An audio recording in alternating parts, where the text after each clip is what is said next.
जगभरातील चित्रपटप्रेमींचं लक्ष लागून असलेला कान फिल्म फेस्टिवल 2025 यंदा खास ठरला. तो म्हणजे भारतीय चित्रपटसृष्टीच्या भव्य प्रतिनिधित्वामुळे. आणि या प्रतिनिधित्वाला सन्मानाची, अभिमानाची किनार मिळाली ती दोन अजरामर अभिनेत्रींच्या उपस्थितीमुळे. ते म्हणजे शर्मिला टागोर आणि सिमी गरेवाल.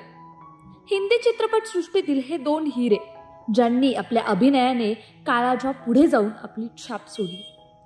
याच खास प्रसंगी कान महोत्सवात सत्यजित रे यांच्या 1970 मधील अरण्य दिन रात्री या क्लासिक सिनेमाची स्क्रीनिंग झाली आणि या क्षणांनी एक वेगळीच जादू केली. या स्क्रीनिंग नंतर शर्मिला टागोर यांनी आपल्या अभिनयाच्या सुरुवातीच्या काळातील काही आठवणी शेअर करत प्रेक्षकांना भावविशोर केले.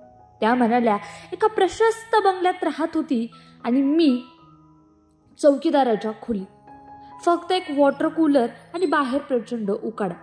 अशा या आठवणी ऐकणाऱ्या भूतकाळात घेऊन जातात आणि एक गोष्ट स्पष्ट करतात की मोठं यश मिळवणाऱ्या प्रत्येक कलाकारामागे असतं त्यांचा संघर्ष आणि निष्ठा.